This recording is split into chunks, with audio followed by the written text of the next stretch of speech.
Morning, dearest friends. It is Monday, the 11th of Adar Beis, March 14th, the Monday preceding Purim, which will be this Wednesday night.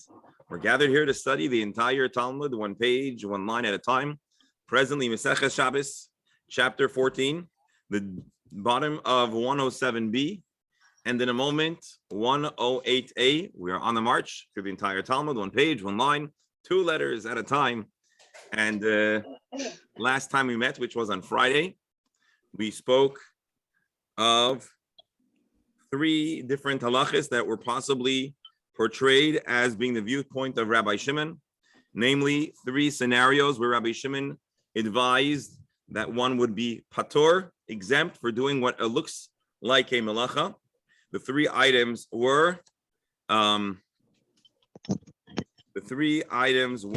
I think, trapping a louse. Was that it?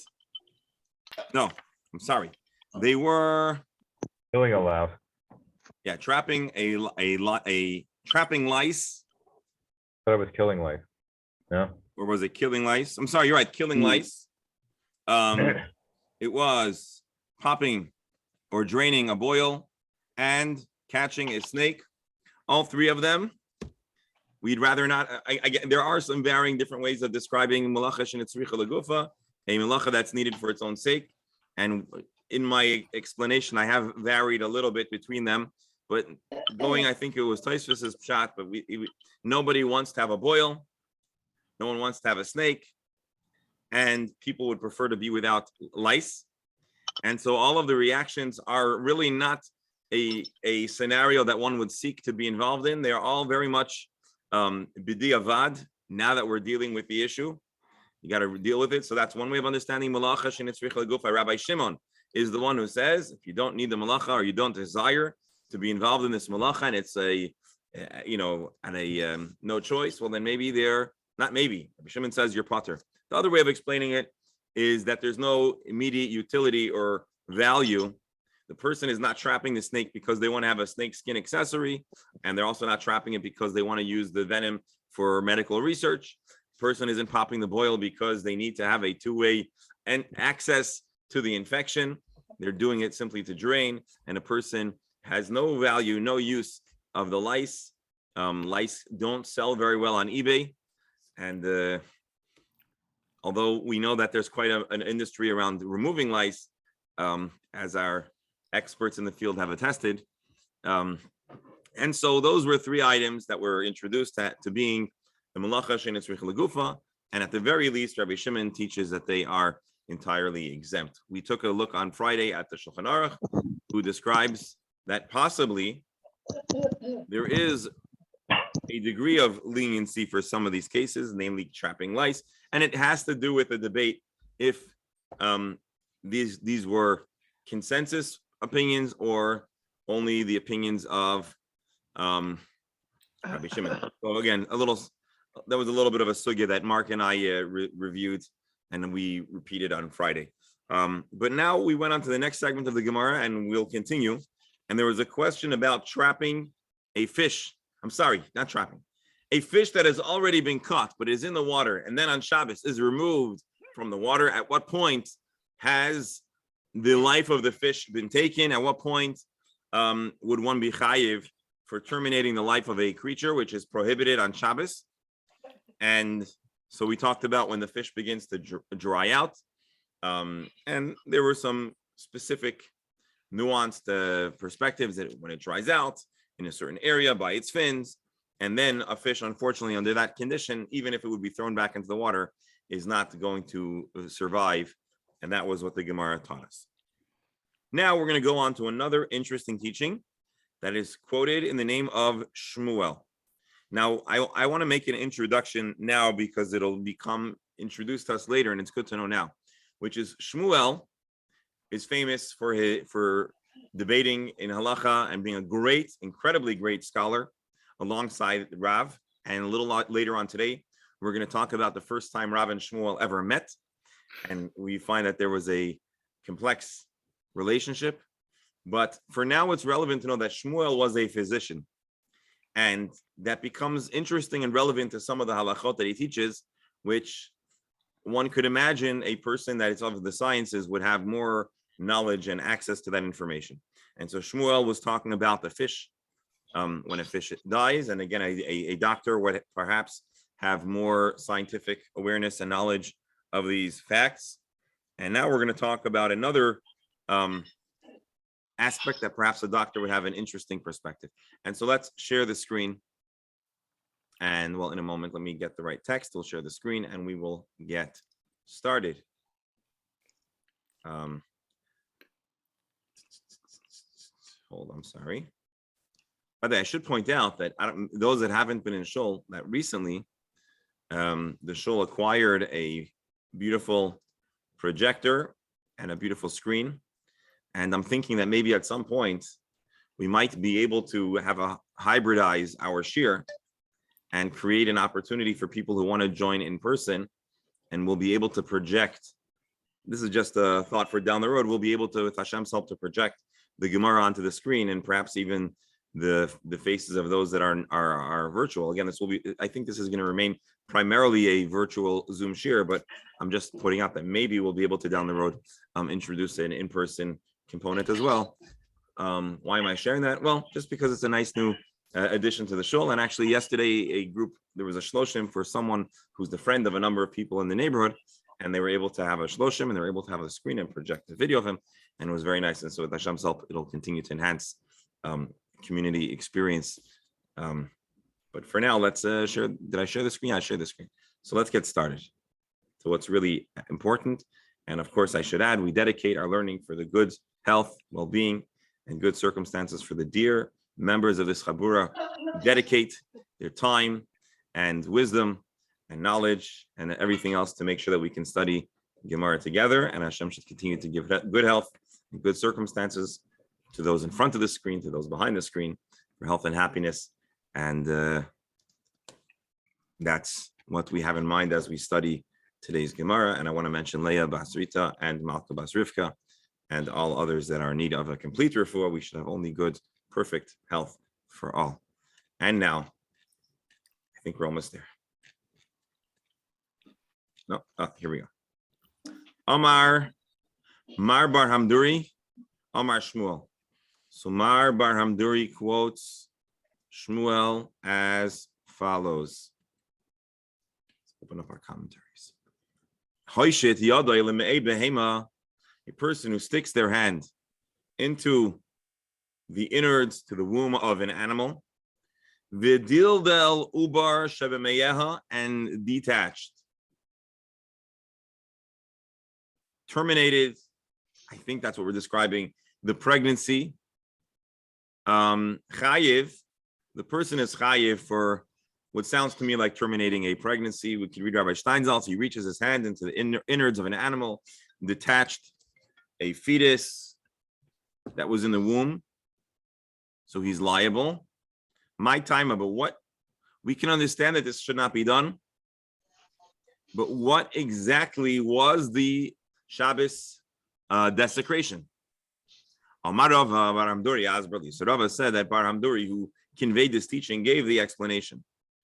What was the explanation? Lav Amar Rav Sheishes Haiman de Tlash Kishusa Mihizmi. Just like a person who detaches hops, vihigi. I'm sorry, hops, shrubs, and thorns. Mechayiv mishum oiker davar migidulai, becomes chayiv because they've uprooted growing stuff from where it grows. Hachanami, similarly here, mechayiv mishum oiker davar migidulai, by terminating a pregnancy and essentially detaching a animal fetus from, well, I'm assuming we're talking about, but maybe we're talking about human fetus. Let's see. But terminating the life of but I believe we're talking about animals. Terminating the fetus of the pregnancy is essentially uprooting a thing from where it is, so to speak, growing, because the fetus is attached to the mother in a sense like a growing plant is attached to the ground. So that's an interesting analogy. I could understand why one might be uncomfortable comparing detaching and uprooting a plant to uprooting a living fetus. And so most likely the reason why we're calling it tolesh and not notal neshama, taking a life. Anyone want to think why we might not be calling it the act of taking a life? Anyone? Not fully born yet, so therefore it's not. Because the animal is not fully born, and in halacha, it is in a sense considered a part of the mother's life, so much so that if one shechts a mother animal, halachically and technically, the fetus doesn't need to have its own shchita in order to be considered geschachten, and therefore, because it's not entirely an independent life, halachically, therefore, this might not be considered taking a life. Now, again, obviously, we're talking here about an animal. We're talking about humans. It's another question. And obviously, it's a big question in contemporary society about the halachic understanding of an abortion and terminating. I'm certainly not going to wade into it in depth. It's obviously a complex matter, and there are many variables, both as why it might happen and the specific halachic nature.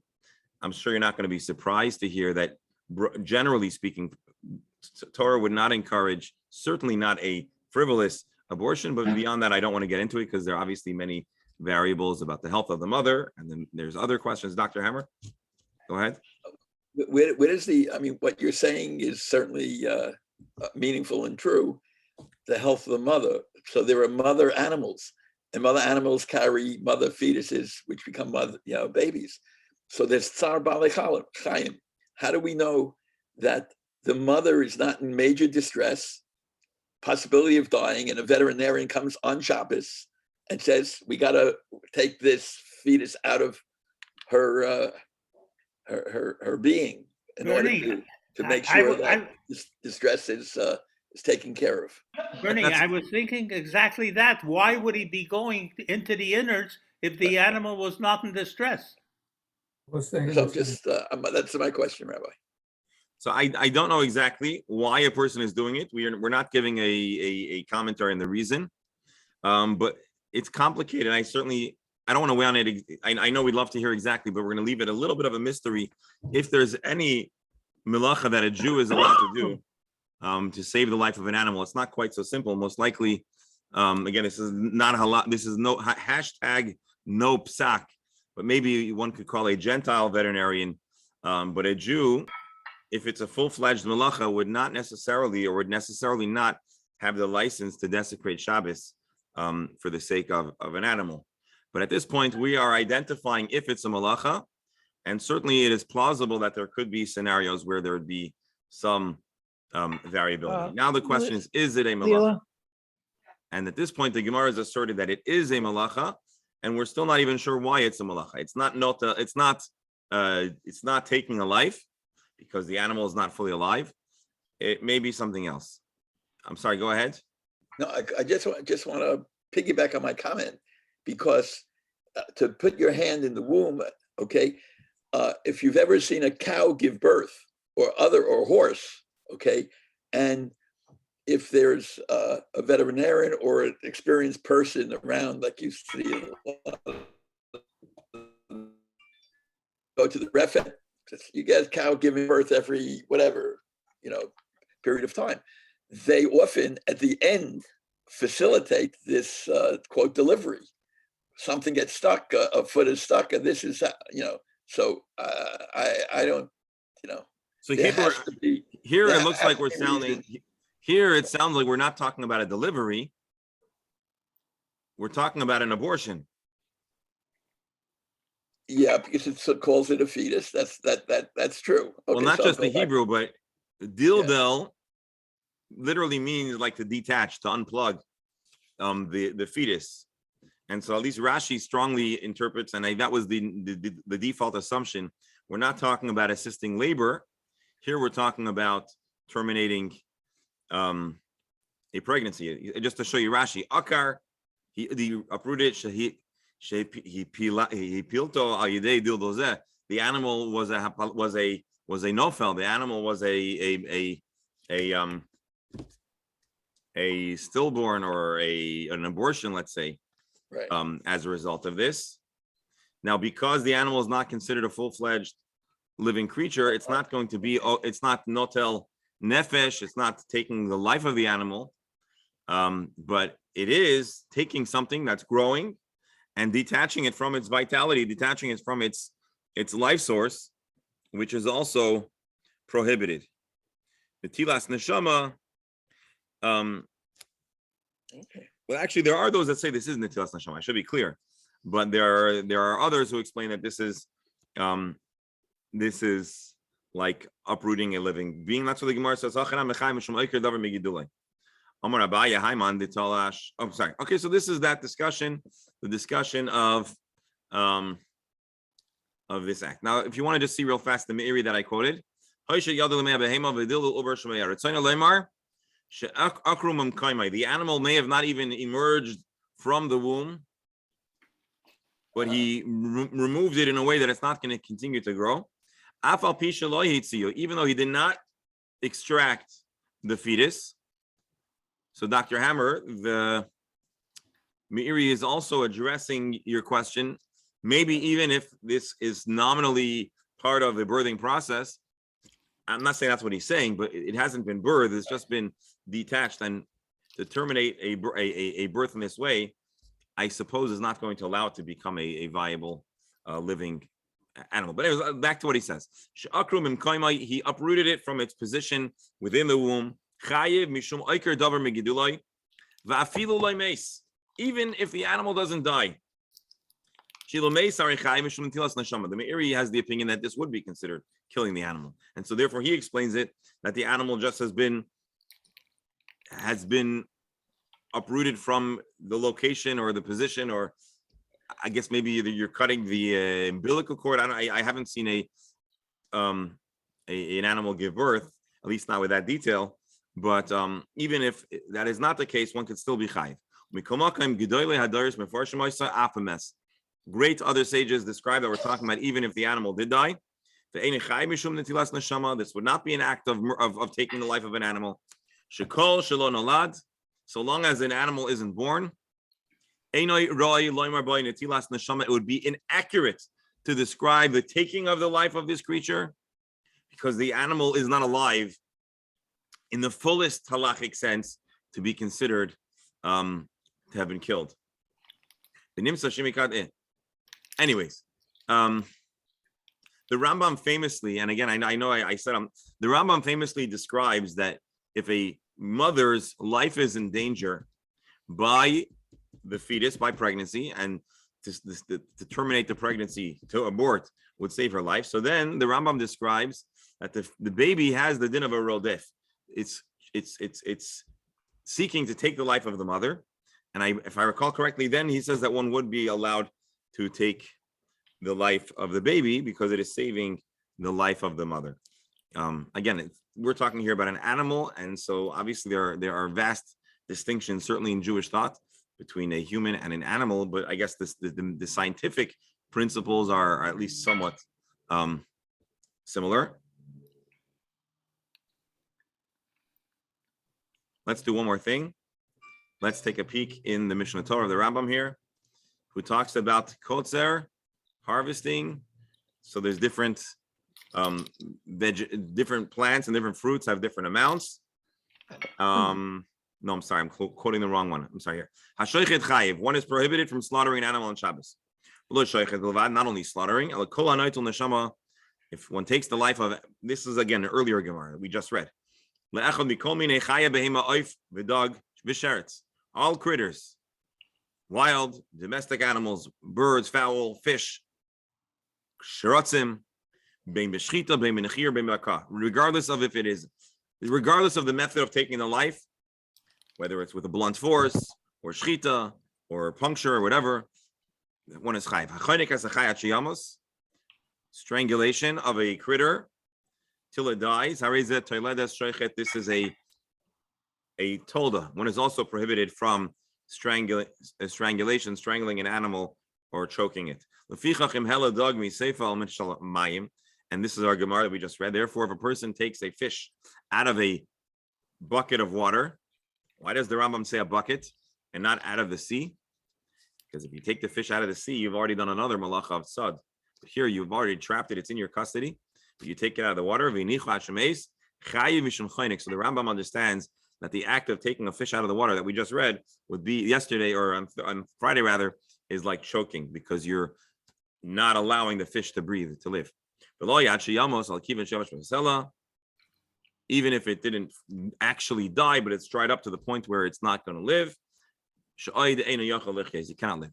What about an animal that's in utero? The person detaches, sticks his hand into the mother's womb. So uprooting, terminating the life of that fetus, one is chayiv. The Rambam, interestingly, does not give us much commentary on this facet of his psak, quoting our Gemara. But it's a given to him that one is prohibited from doing so. And of course, hold on. Shulchan Aruch. No, not this one.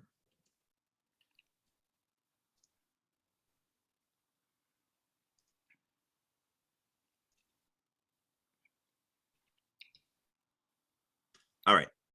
Let us continue in the Gemara. We're not fully done with the topic of uprooting something from its place of growing. We're now going to talk about other kinds of stuff. Amar Abaye taught. Haiman, the toilish, the tlash. Pitra mi'una de chatzpa. A person uproots now a very different genre of what was seen as a subject for human consumption. So we talk about uprooting a davar migidulei, a plant that's prohibited. We talked about uprooting an ubar, a fetus. Again, why don't we talk about this in the context of a living creature? Because to take the life of an animal that's alive, fully alive, and in the avira olam that's out there, so then taking its life would be netilas neshama, which is a different melacha, more fundamental. We're saying a chiddush that even though the animal is still in utero, and in certain senses it's not considered 100% an independent live creature, one is yet chayiv. But now let's talk about mushrooms. I have a question. Go ahead. Going back to Hameiri. Go back to the Hameiri. Oh, okay. It seemed to me that what the Hameiri talked about was actually giving birth, because he said that it's alive, lo met. Right. So my question is, halachically, I mean, this is a regular occurrence where an animal would be giving birth on a Shabbos. So by just helping out, then you cannot. It's not even a question of going in if it's not giving birth. Even if it's giving birth, you can, because then you're told. No, here we're describing what I believe is in either. I mean, the primary interpretation is that you're terminating the pregnancy, or you're inducing labor. You're inducing a pregnancy. But let's assume you're not. It's a natural labor, and you need to help the cow is giving birth on Shabbos. Halachically, and it's just a question I have: can you help out, or are you tolish at that time because you're separating the fetus from the? So first of all, I think if the animal goes into labor and is birthing, I don't believe that's tolish. That's the natural progression, and that's happening in nature. Are you allowed to help? That's my question. The natural. I want to ask. I'm not 100% certain, but Alan, I want to ask you a question. You're our expert on this matter. Have you ever been involved in livestock that was birthing? I saw one of my horses got pregnant and gave birth. Did the horse need assistance? I think they always need assistance. There's always a vet beside them. Or most of the time there's a vet there. I'm sorry? Most of the time there's a vet who's standing by. So I want to just, before we continue, I want to give you, Yeah, hold on, I want to just give you a spoiler alert that in 10 pages or so of the Gemara, we're going to read a Mishnah that talks explicitly about birthing. So I don't want to get ahead of ourselves. But suffice it to say, there's a distinction, as we're noting now in our scholarship. Here, Doc, you want to say something? Yeah, I just want to say, I witnessed a cow giving birth on Shabbos, on a kibbutz, and there wasn't anyone around who was really responsible. And they ran and they called, and the newborn was coming out. 1 foot was coming out, and they called, and within minutes, somebody came and facilitated it to give birth more easily. Whether or not it would have been okay without, I don't know. So that's my question, that I'm just curious.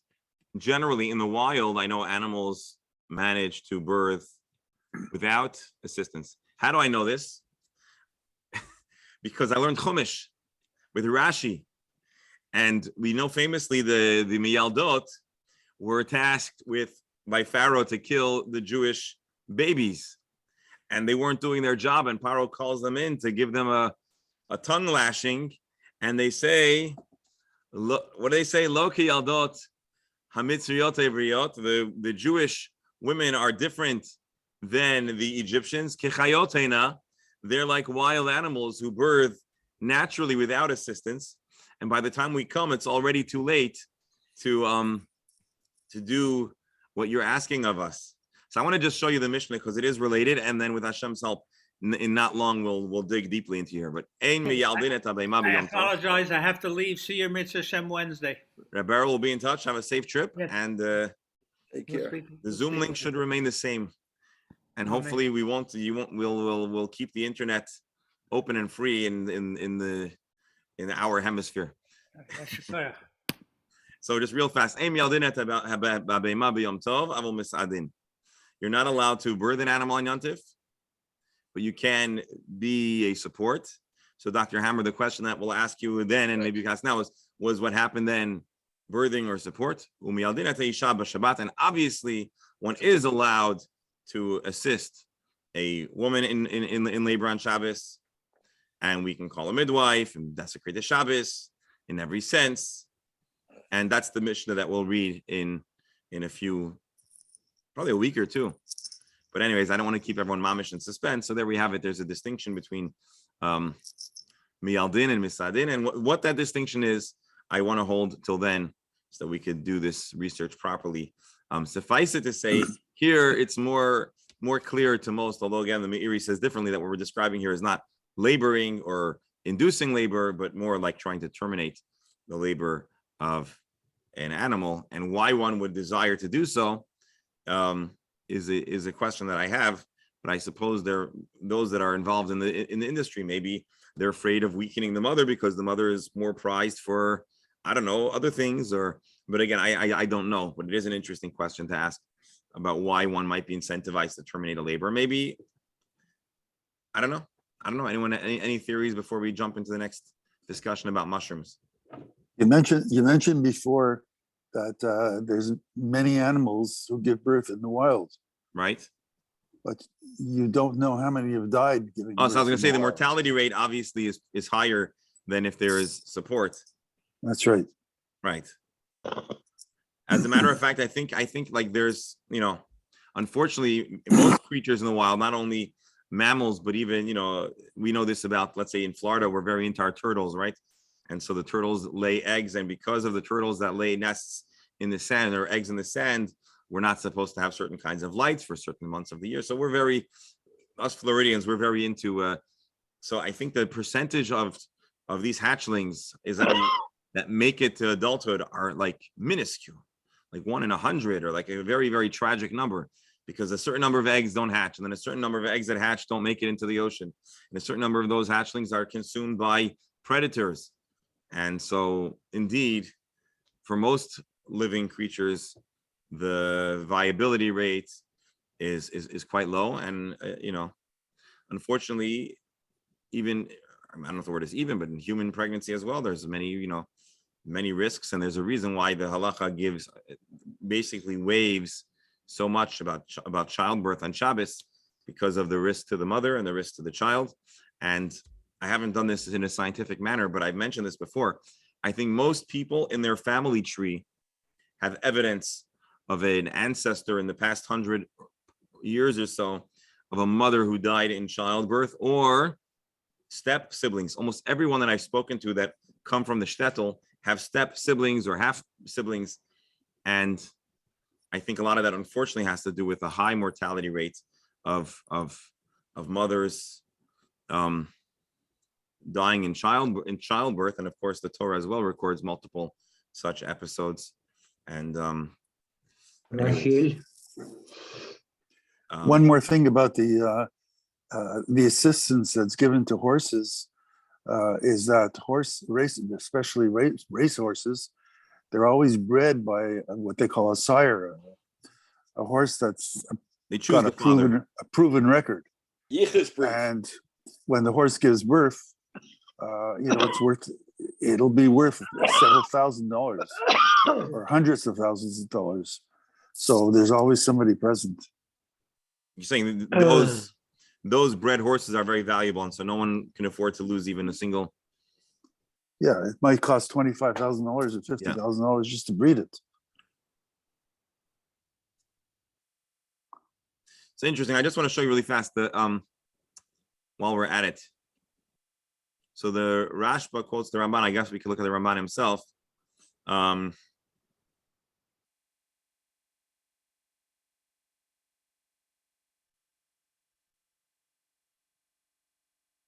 He basically finds a way to describe that what's happening is the Midaldelu ve'ubar mishum netilas neshamu chayiv. He is actually chayiv for taking a life. Although a fetus, in a sense, doesn't have its own independent living, the animal isn't viable on its own. Because the animal's survival is dependent on the mother's living and breathing. So ha'okromisham notel nishmato or nishimato mimenu. By uprooting a fetus, you're essentially aborting its life because it's on life support that's dependent on the mother.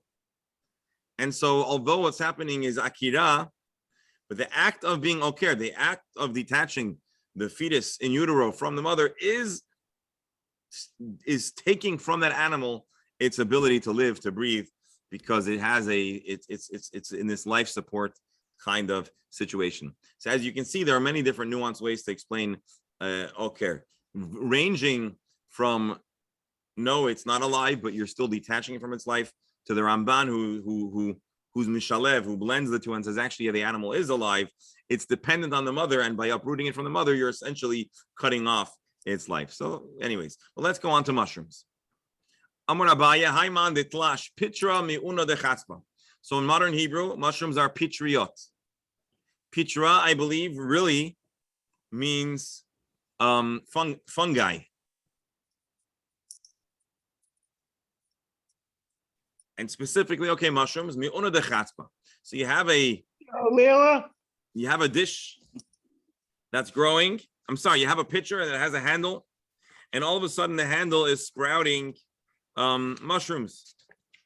Why would that happen? So Rashi first of all says pitra is pitriot bulin, mushrooms. So interestingly, Rashi says the reason why this pitcher is going to grow mushrooms is because it's exposed to a lot of moisture because it is used for scooping water. And indeed, I believe one of the necessary components for mushrooms growing is moisture. True? In a sense, maybe more than a plant, or at the very least, they're going to go in places where there is water, as well as other factors. So if you pluck a mushroom, although the mushroom, and here, let's recall what's happening here. A plant is obvious that if you uproot it, you're doing tolesh, you're doing something in the scheme of harvesting. But as we know, mushrooms grow differently than plants, and the halacha knows this, and it's relevant. For example, we've discussed in times past that the bracha of a mushroom is shehakol. It's not borei I'm sorry. Yeah. Bori Pri Adama, it's not really something that's considered to grow from the ground the way a vegetable does. Well, there's a svara, there's a possibility. Maybe Shabbos, you think a mushroom, because it doesn't grow like a vegetable, you could uproot it. So the Gemara answers, no, you're yet chayev mishum oiker davar migidulo. You're ultimately detaching it from where it is growing and where it is fused to. So here's a little question. Masiv Rav Oshia. Rav Oshia asks, Hatolesh miatzitz nakuf chayav v'sheino nakuf pator. We learned in a past Gemara that if you take a plant and you uproot it from the ground, you're chayiv. Now, what if it's in a flower pot? So we drew a distinction between if there is a puncture, a hole in the bottom, and so the roots of the plant ultimately are yonik. They ultimately get nutrients from the big earth. And if it is not sealed, then you might not be chayiv. You might not be liable because this plant isn't really connected to the ground. Rashi, mishum delo mechubar bekarka olamhu. It's not truly attached to the earth. So hold on. Why is the handle of a pitcher considered more attached to the ground than a flower pot, which is actually on the ground? Or maybe, if you recall, maybe it was suspended in the air, but the point is, how are we going to consider a pitcher more connected to the ground than a flower pot? So the Gemara gives a very simple but important answer. Hasam lav hainu revise. A flower pot without a hole, which we say your putter, this is not a typical way that a plant grows. Rashi, the ein derech zriya sham. This is an unconventional method of planting. Aval elu shamarnu ikar gidulan. Whereas mushrooms apparently are a whole lot more flexible and have a whole lot greater a range of where they can grow. Hacham hainu revise. And therefore, with a mushroom, this is absolutely an appropriate place to grow. Rabbi Steinsaltz, in an imperforated pot, that's not the way a plant grows. Plants need to be in the ground. With mushrooms, it is entirely a common occurrence that mushrooms will grow on a variety of surfaces, even if, and indeed that has to do with the fact that a mushroom grows in a different way, or the science of how a mushroom grows is indeed apart and different than the way plants grow. And so here we have an interesting Gemara that talked about, well, plants, we know you're not allowed to uproot, but what about other living organisms that in a sense are like a plant, but in another sense different? The two examples we brought were a fetus, which is attached to the mother, not the way a plant is attached to the ground, and yet the Gemara proposed that it's considered chayiv for uprooting it, although maybe it's not considered killing in the most literal netilas neshama sense. And then we talked about mushrooms, and in the way I imagine, although I may be incorrect, is that I suppose we'll say a fetus is more alive in a way, or more of a conscious living creature than a plant, and a mushroom, although again I may be off, is in a sense less of a living organism than a plant, although I maybe I'm totally off. And so there, it's interesting when we kind of have the obvious, and then we go to the north and the south, if you will. We go to the other types of living organisms that are also attached in some sense, and we've established that oker davar migidulo, uprooting something from where it grows, is prohibited on Shabbos. And that concludes our little micro section on fish from the sea, a fetus from the mother, a plant, and a mushroom from the ground. That's our Gemara. We're now, any comments or thoughts? I don't want to rush to the next thing, but I think you'll find the next Gemara interesting. So please share your wisdom with your friends. Mushrooms don't usually, they grow mostly in the ground, but a lot of them grow on a steel dock, or at the bottom of a boat, when the boat's in the water all the time. So you're saying mushrooms have a lot of variability of where they'll grow. Yeah. And so in a sense, we might say they're less attached or fused to the ground than a plant, but mushrooms do. Let's see. I want to cross. What do you call it? I want a cross section of a mushroom. Is that what you call? What do you call where you have like a cut cross? Is that the right word? Cross section is correct, I think. Very fibrous. Right. So that's what I wanted to. That's what I wanted to see. Well,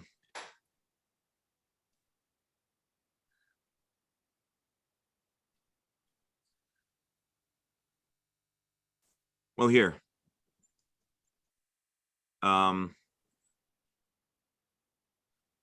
So the mushroom drops spores.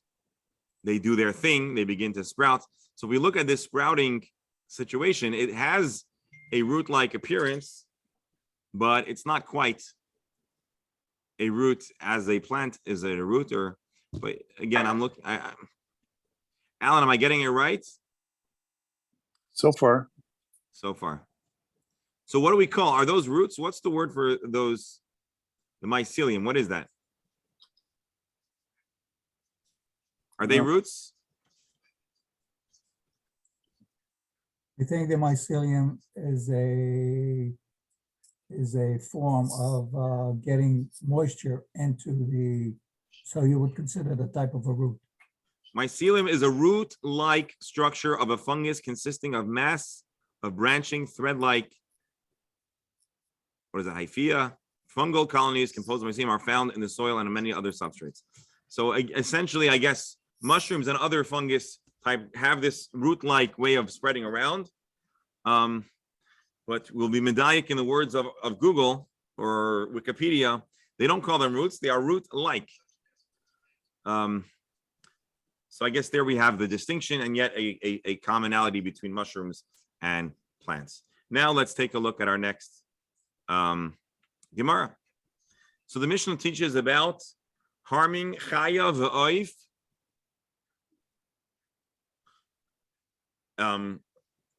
animals, birds. You're not allowed to trap them. You're not allowed to wound them. Let's just take a look at the Mishnah for a moment. Chaya v'oif shebershusai. Wild animals, birds in your protection. Hatzadan pator, being that they're already trapped, you're not chayiv for trapping them. V'achovel behem chayav, but injuring them, one is chayiv. Now you may recall or may not recall, there was a vast discussion about the relationship between or, hide, skin, that is distinct from the meat, from the flesh, and the prohibition of chovel. This discussion was in the context of shratzim, of crawling critters, which apparently there was a great diversity among the shratzim. And we said some might be considered to have skin that is distinct and a part of the rest of the organism, and others have skin that is not considered a part and distinct of the organism. And if there is no skin, maybe the chavala, the injuring, the wounding is patur, but if they do have skin that could be damaged and broken and pigmented or whatever, you'd be chayiv. So the point that I want us to recall is that there is a correlation between having skin that is distinct, thick, or whatever, and not being allowed to harm them.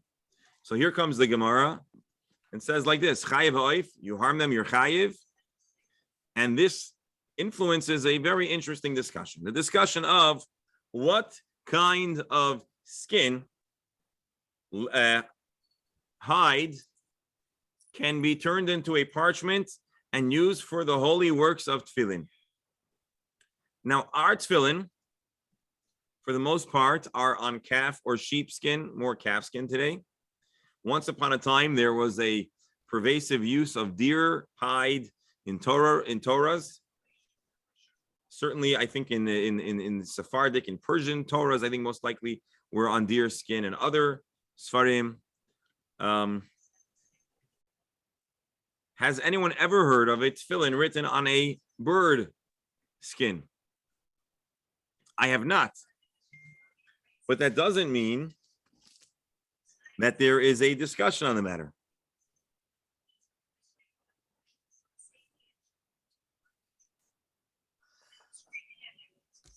So let's take a look.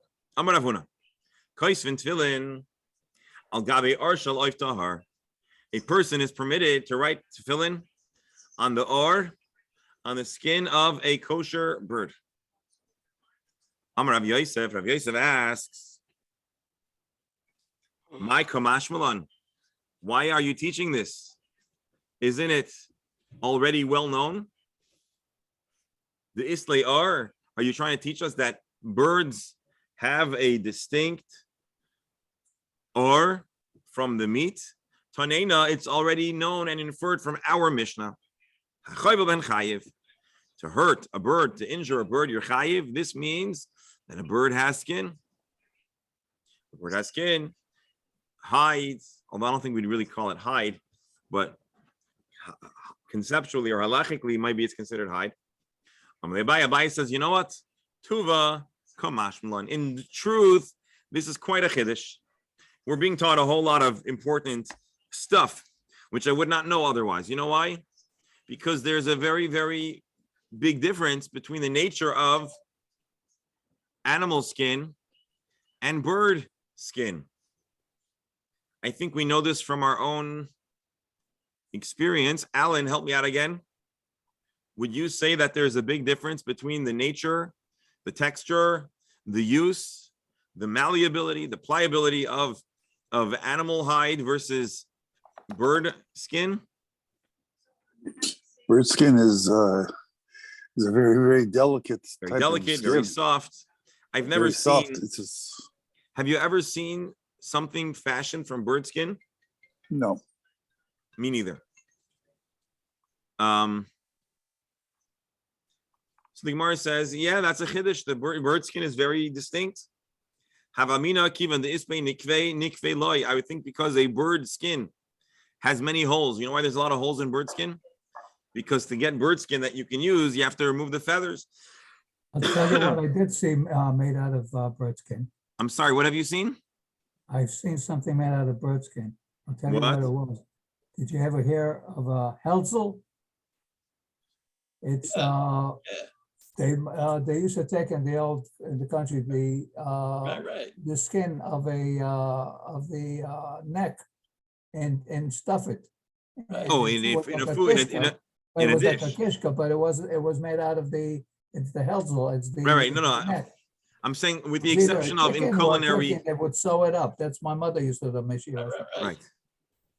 But I'm saying aside for culinary applications, are we aware of other kinds of use of bird skin? I wouldn't be surprised if you told me yes. I'm just not personally aware of this. So havamina kivan the isbe nikve because it is a perforated skin. It has all these little holes and pores, which I suppose are thicker and larger than the pores and the holes that are in animal skin. I would think that it cannot be used for tefillin. Kamash malan. Therefore, we are taught a clear and precise teaching that you're allowed to use it in the writing of tefillin. Kidami b'marova, as they say in Eretz Yisrael, kol nekev shadyo yoveret alav. Whenever you're writing on a material and the ink passes over it, it doesn't get absorbed into it. Eino nekev, this is not considered a hole. Let's read Rabbi Steinsaltz here. Any hole which the ink passes and doesn't penetrate is not considered a hole.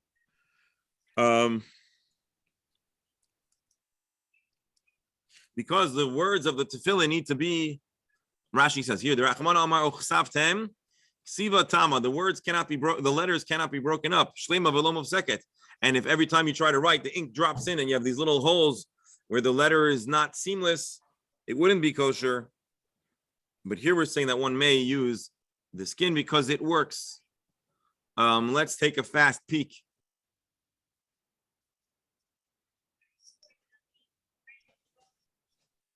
The Shulchan Aruch writes, Lamaisa, Yehei aklaf me'or behima chayav ve'of hatorim. It must be from kosher animals. So that's a little surprising because again, why have we never seen a tefillin written on a chicken skin? It's probably not easy to do, and it probably wouldn't endure. Rambam. Kotvin al gabe or behima chayav ve'of torim.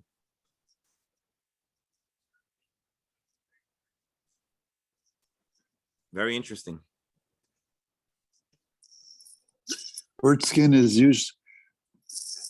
There's a bird skin from ducks that were used Yeah. in the Arctic. Let's see. And we're using Google today a lot. Bird skin as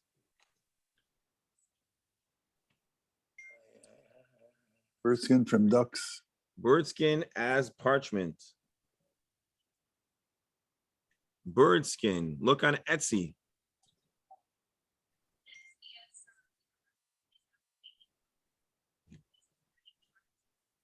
Google doesn't even know what we're talking about. Look at that.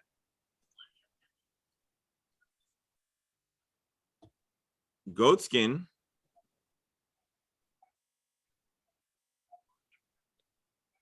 Animal skin.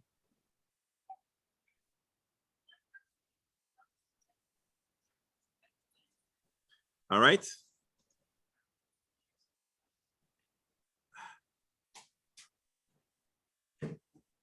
All right, I think we can, if Google is an authority, I think we can conclusively infer that it is not common in contemporary society to use bird skin for much at all. Going back to the You Gemara, can Google duck skin, Rabbi. duck skin, I should Google duck skin, duck, Duck In- skin. what is it, parchment, paper, Use of duck skin. use of ducks.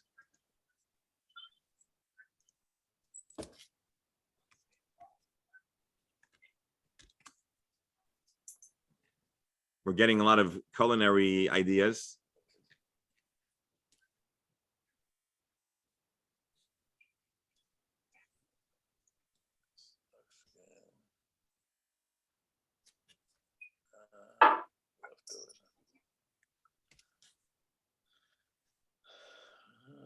You make some graveness.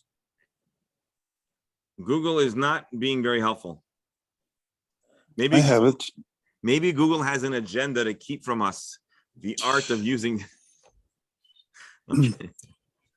All right, let's see the Gemara really fast. Meisei Rab Zera asked a question. A Brisa teaches the following. Let's find our Rashi here.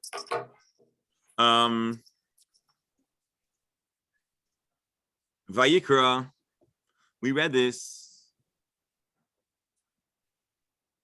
We talk about using a bird. This Shabbos we just read.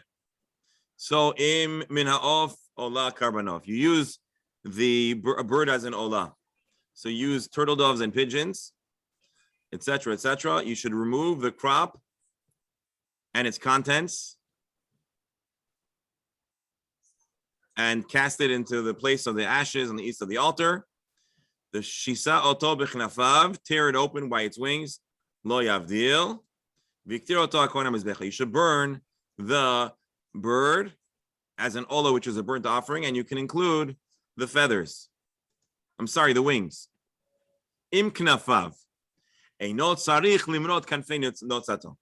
the carbon of a bird, you do not need to pluck the feathers.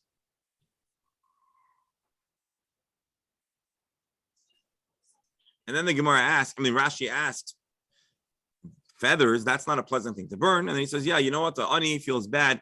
Their carbon doesn't contribute a lot. And so you have to make something that creates a lot of smoke. So the Torah teaches us a chiddush that you're allowed to burn the oila along with its biknafab, with its wings, with its feathers. Lachshir et ha'or, this teaches us that you're allowed to